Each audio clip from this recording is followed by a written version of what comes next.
No? Dang it. Dang it. They're like one of the classic little. Yeah, I knew it'll come back. Anyway, it's a finish knife. It's a finish knife. I'm pretty sure it's finished, isn't it? It's finished, yeah. Yeah, okay. But these things are, I mean, you can pick these up and they're great steel. Really, really comfortable, very light, small, good knives for carving and camp tasks and stuff. And God, I want to say they're. And you can put it as a neck knife. You can carry it on your side. Yep, a lot of people wear them as neck knives. Yeah. I get a lot of the UK guys, a lot of Scandinavian guys. Right. Dang it, that's going to drive me crazy. Yeah, it's going to come to us. It is. When we least expect it. Probably after the feed. Yeah, yeah. And then you got the modern too. So on the modern side of things, like I've gone to where I carry for a folding knife. You guys have seen this before. This is my Benchmade. Buddy Austin over at Benchmade hooked me up with this, the Coyoteworks AFO automatic knife. But then also the here's the Benchmade Bushcrafter knife. But again, another great knife. Yeah, great knife, but right in that same kind of size blade, and everything is slightly different handle as well. Only reason I didn't buy it is I just didn't like the handle. Yeah, and the that blade's is one fantastic, thing. but the handle was kind of weird for me. Yep, it is a little bit of a different kind of a handle style. So do your shopping, play around with knives, and like go to those knife expos and ask to handle these knives, and find it, because an uncomfortable knife, or a knife that doesn't fit your hand, you're gonna hurt yourself, almost guaranteed, or you're gonna drop it, or you're gonna be upset with it. So spend your time, and spend the right amount of money, and get something that you work with, that's gonna be comfortable. You're gonna a lot less injuries in the long run. And what would you say, Sean? What do you think somebody probably has to spend to get a decent knife? I mean, I carried when we first met, I was carrying the Condor Bush Lore. Oh yeah. $45. Yeah. And I carried that for probably 4 or 5 years. Yep. I loved it. Yeah, that's what I was kind of thinking is, you can spend a little bit less and start out with like a Mora, but like to get something that's full tang, carbon steel, Condors are great handle, like somewhere, there's some decent ones out there definitely between 50 and 100, because that's even where like the Beckers, the BK knife and tools. Kershaw makes, Gerber makes a couple, Schrade makes a couple, they're all in that that 45 to let's say $65. Yeah. Which is affordable for just about anybody. Mm-hmm. Agreed. And it doesn't hurt so bad when you lose it. How's that treat? I like that. Nice. My manly drink of the day is the strawberry kiwi hint. Yeah. Can't beat that. I thought he pulled out at one point. He's gonna have to tell everybody what he's drinking. I know. I was waiting for it. That's good stuff. Between that and my instant coffee mixed up in a water bottle, I'm pretty good to go. Right. What's that? So I follow this lad named Matt Proza on YouTube, and he's around because he does a lot of fishing, a lot of flaying, but he also uses this for cutting all his meat, all his veggies, and it's a full size blade, so you can do a lot with it. Has quite a bit of flex. Yeah. And it weighs nothing. You're talking 2 ounces, 3 ounces. I mean, it is light. Yep. Do you want to get in on this live stream? What? What do I do? Clear the I don't know how to do. We'll let you into their caged area. No. I don't know. No, yes. I'll watch you record. We're trying to put some of the other crew on the spot here. Right. Did you want to get in on the live stream? On the live stream? On the live stream, yeah, we're streaming live on YouTube right now. Oh no, but I'm good then. No. I'm ready for my purse. Where's your purse at? I don't know. Is it back? You can go back and look for it. I heard something ringing over here earlier, so might be back there. Yeah. Oh, thank you. Carbon monoxide detector. Up my knee. Yeah, I like this. Yeah. Nice little. Oh, see, you're on camera now. You have to say your name. Yeah. Oh my gosh, you are hi. Oh, that's Tony's wife. Tony the mechanic. Yeah. That's Oh fine. man. I tried to get him to come in, but he's helping put away a jumping jack. Oh, they're starting to pack stuff up out there. Yeah, some of it. It's probably gonna take a while. Yeah, There's pretty good stuff out there. All right, so my question is, can any of you guys that are in here besides Sean or I pull up on your phone this live stream and look at the comments And tell us if there's any questions coming up. So for you guys in the audience, if you guys have any questions, From YouTube, we're still going for Coyoteworks? Yeah. yep, go to the Coyoteworks live stream and see if We just cannot see anything down here. yeah. Sean, Okay. we're getting old, man. Yeah, We're I'm not getting any younger. Somebody's got to draw. I feel like it wasn't that long ago that we met. We were so young then. Yeah, I have a lot less gray and a lot less balding. I don't think I had any gray then. Yeah, I don't think so either. Yeah, my beard was probably up to here. And Somebody said, Yep. Someone did say move the mic closer. yeah, Becky Robertson says audio is a little bit, but I can't try my speakers. Oh, yeah, we've been trying on that one. yeah. Oh, Bill Gates is on here. Bill Gates is Bill on? Gates says, Casey, move the mic closer. Oh, man. Maybe well, he will SpaceX you for that. if Bill Gates is saying that, I don't know if we can move it what, any. Yeah. I don't know if we can get any closer. little bit? I think that's. Yeah, it looks like the sound is a thing. Okay. Yeah, that's probably. Yeah, I figured. I was hoping with the echo in here that it might help. A I little know. bit. Yeah. No. No, that's good. That's Yeah, good let's try for that. All right, we'll just we'll lean in. We'll lean into Yes, it. that's what we're gonna have to do. Yep. So cool night. Yeah, it is great. I mean, put in your, get one, put in your kitchen box, man. I mean, you can do anything with it. And again, it only weighs, a couple Yeah. ounces, and it costs about $17. I think that'll be good camp cooking. Or, Yeah, I mean that's what I got for it. Like I said, Matt Prosa on YouTube, he does a lot of kayaking and a lot of canoeing, in the back country like Minnesota and Wisconsin. Yeah. And he's the one I first saw using it. I'm like, I need to go find one. And so first thing I did. So yeah, it's awesome. Hey, one thing before I forget that I wanted to talk about Oh because yeah, it does have a lock. safety. Yeah, it does have that safety. It has that locking collar. Oh, perfect. Yeah. Perfect. One thing I was thinking about, Sean, was something that if any of you guys have seen any of my older videos as Sean in them, one thing that you've always done is cooked a couple of the meals on any of our big trips. Oh, And yeah. So you've got the whole cast iron cooking setup. I think I'm the up to teepee 17. and everything. Yeah, I'm up to about 17 pans now. Yeah, nice. And a lot of people on my channel really enjoy the camp cooking and stuff. So I wondered if there was anything that you could throw out there, any words of advice, or talk about, a few basic pieces of kit that people should get for cooking some good food around camp, or some of your favorite pieces. I mean, like again, any cast iron is like, one of my favorites. This is a new piece of kit that I got just 2 years ago, and it's just a little backpacking grill from Pacific Northwest Bushcraft Shop, and they're on Instagram. And these things are great. So you can have a very, very small fire, and you want to cook up, over the porridge, or a little can of soup right there, put on a couple rocks, you're good to go. Again, it weighs nothing, and it's fantastic. These little titanium pots are also just brilliant, and you can So stuff, you can put your coffee in there, your tea in there, your spices, it all condenses down, put in that little skillet, go in your backpack, and that weighs, 6 ounces, 7 ounces maybe. Yeah, you've got an awesome little cooking kit there. So these three together, with the say Kuxia, Yeah. I mean that's all you need, and that's a very simple bushcraft kit. Yeah, right there. I yeah. mean you are good to go. Yep. Yeah, and you can actually, that gives you a couple of different vessels you can cook in. Yeah, and at the same time. Honestly, you don't even need this. Those two things right there, and a spork, and you're solid. I mean, you're good to go. Yeah. So on that vein, here's another one of my earlier kind of bushcraft cooking setups. So I think this is a Dutch military mess kit canteen, if I remember right. Yeah. And it's just, another one of those deals that's really compact, but it's got a couple of pieces to it. So this can be used as a pan right here to cook off of.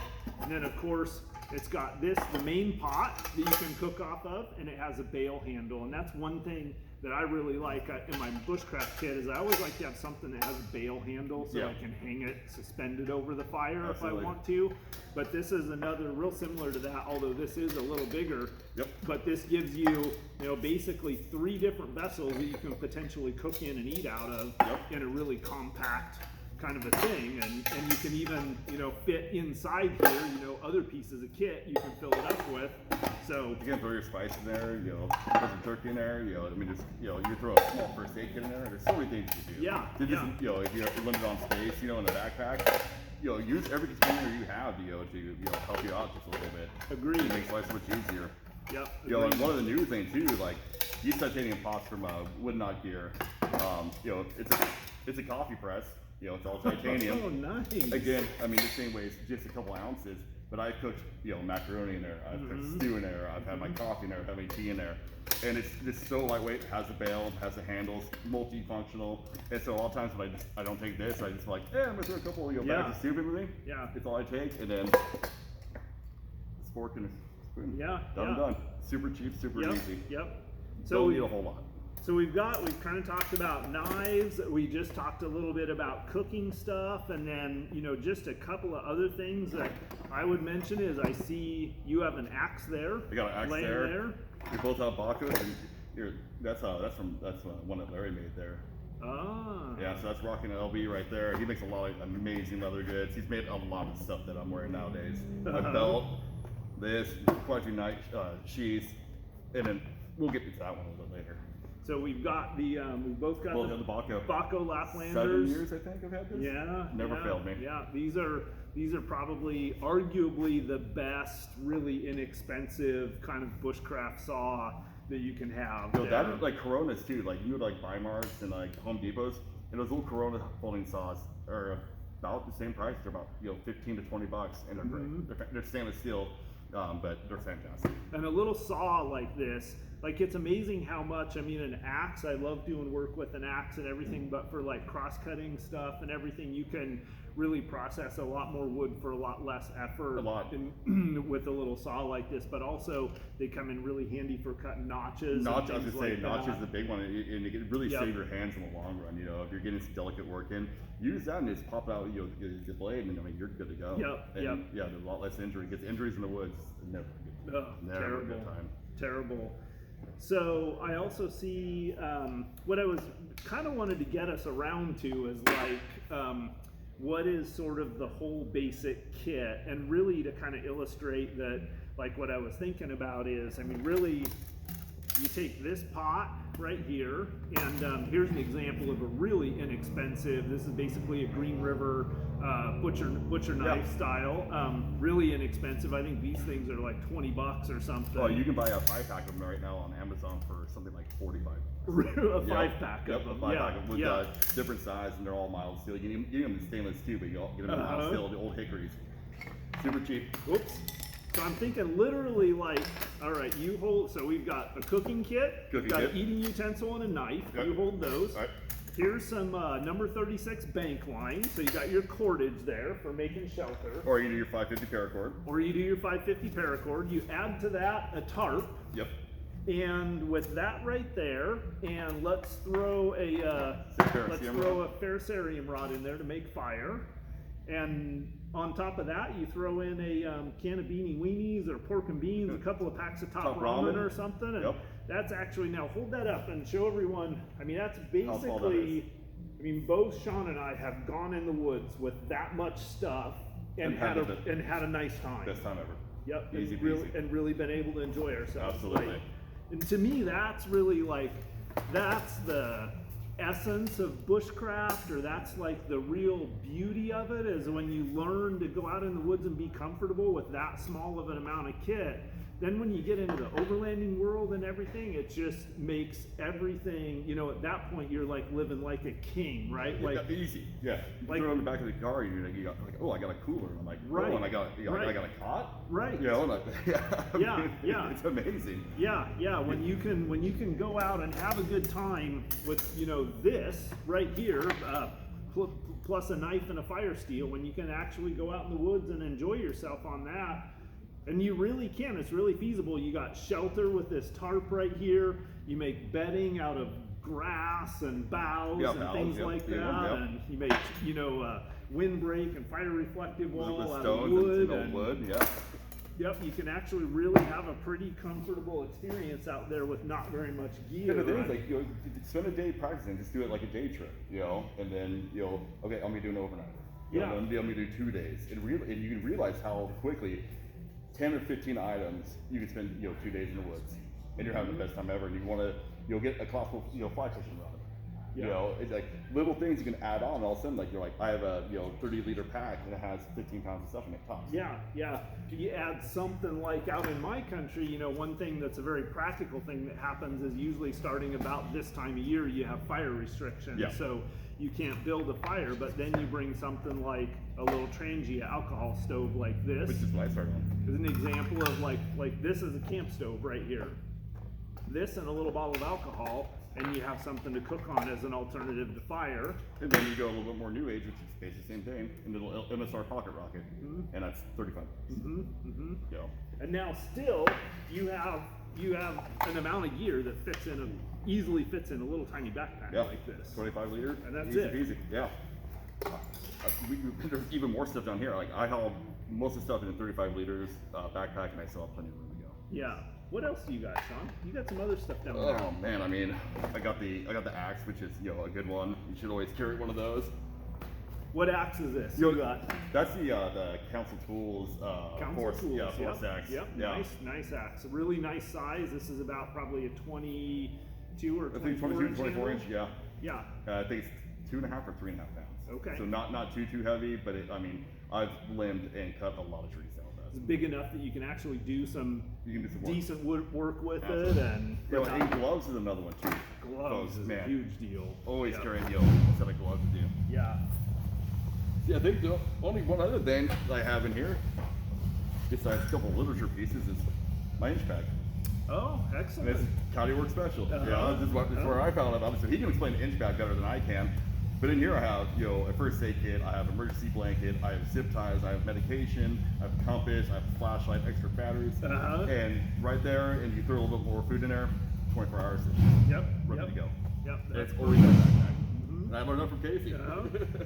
Yep. I always love to have a little survival inch module inside a backpack, and that's that one where you have basically all your basic emergency kit, bug out kit, if you will, in one little package that no matter where you go, it's easy to grab that. Like you can grab that, and if I swung by your house and said, hey, jump in the Jeep with me, let's run up in the hills, like something easy you can grab go. and know that you've got all your basic. Easy peasy. That with, just a little bit of water. Yeah. And you're solid. Yeah. All right, what else? I don't know.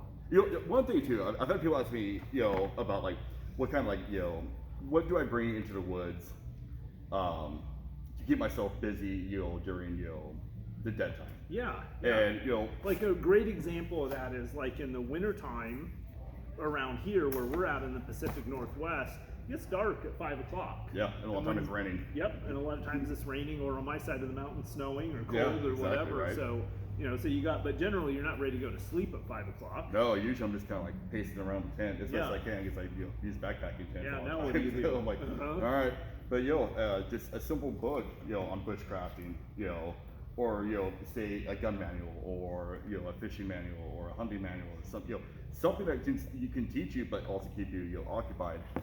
Writing in a journal is another good one.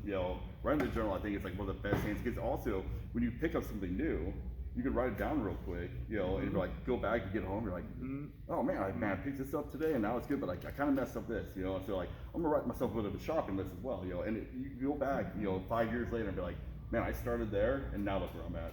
And I'll tell you something, man, now that you bring that up, and I was just thinking about this recently because that's something I wish that I would have done over a lot more of my outdoor career. And I'll give you one great example of it as I was out in the woods, I think just last weekend, with a friend who has not spent as much time out in the woods, and we're walking out in the woods and she's asking me about all these different plants and stuff that we're passing, and I'm thinking like, I used to know the name of that plant, but I couldn't remember the name of it. Now I know what the plant is, I know whether you can eat it or not, I know, but I don't know what it's called. Yeah. And I was thinking like, I wish that I would have just written stuff down because when I was young, a lot of the old timers that I got to be out in the woods with, they knew all that stuff. Yeah. They knew the names and everything, and that's really helpful. And I just feel like sometimes, man, I've forgotten more information about the woods than. You can literally create your own training manual. Yeah. And then when somebody's like, How are hey, you? I got this question, you can sit there and be like, well, here, read through that for a little bit. You do a little sketch, a little drawing, I mean, there's so much you can do with that, man. It's completely, I think others should carry on. And now we have like our phones and stuff. Right, tablets and cell phones. Yeah, but like a book like that you can just, maybe trace a leaf that you don't know what it is, and then so you can show somebody And that. write a definition. Was it flat? Was it oval? Was Yeah. it speared? Was there any berries on it? Was there any thistles or whatever? And kind of break it down so you get home, you can figure that out. Yep. So do we have? Okay, so who do we have back here? We got Eric. What's Hi. your name? Rebecca. And I forgot your name already. Larry. Larry. Larry's Eric, built that Rebecca, trail as and well. Larry. Yep. Yeah, that's more of Larry's work right Big there. fans. Oh, here. you guys are big leaving. fans. Here. They're running. And we're out. You got called out. So do you guys see any questions showing up on there? Are there any questions other than questions about the audio? So for YouTube or for Instagram? Either one. Okay, so on YouTube, I don't know what you guys have seen yet, but someone said, do you recommend a vehicle, fridge, freezer, dual zone, or cooler? I'll take So, that. out of all of those. I'll take that. So I don't have a ton of experience. I do have a fridge. Personally, I like I went with a single zone refrigerator as opposed to a fridge freezer. My thought process for that is most of the time, my trips are going to be like 5 days or less. I can put food that's frozen from home in the fridge, in the 12-volt fridge, but I can also put stuff in there that I don't want to freeze, like my milk for my redneck lattes that I make every morning, right? And stuff like that. So personally, I feel like I have very little need to freeze stuff. Now, I do have a really good friend who loves ice cream sandwiches, and for him, having a fridge freezer is absolutely imperative. That's a dedication I don't have. Yeah, me neither. I don't really care about ice cream sandwiches. No, so. me neither. Do you know if those require much power? Like on the 12 volt? What's that? The freezers. Do they require much power? Well, some of them are getting really efficient. So I don't even wire mine into the vehicle now, and I've actually ran mine. I have an 800 watt portable power station, and I've ran mine for 4 days off of that. Oh, really? Like at maintaining a temperature of like 33 degrees. Right. Yeah. You can't leave it open all day to figure out what Exactly. you're going to eat, but yeah. Right, exactly. So yeah, I think they're really efficient. And then, so what I can do with that too is I can charge that portable power station from my vehicle while I'm on the road during the day. Yeah. So Are you using like a Jackery? it's a Blackfire, but basically the same concept. Yeah, I got a little Jackery, and I'm really enjoying that. Yeah. So I was really impressed. I tested out pretty extensively in my house before I ever took it out in the field. I mean, my thing is this might be part of kind of ties into what we were talking about today, the old school. I still just like an ice chest. I don't know why, but I like having ice out there. I like an old school ice chest. But there are times, in the summer, extended trips and stuff like that, when it is hard to keep ice for a number of days. Which is why I've done the cooler with the frozen water bottles. Yep. So that way I'm carrying water. So as it defrosts, I have that water, which is a really good way to go. It's Dude, also that's old school, man. It's very old school. That's how when I grew up, that's what we did. We had like a belly freezer, one of those chest freezers, and I swear half of that freezer was full of like 2/3 of the way full frozen bottles of water. Well, we did it for elk camp and like deer camp, because you needed to cool that stuff off, and that was a good way to do it.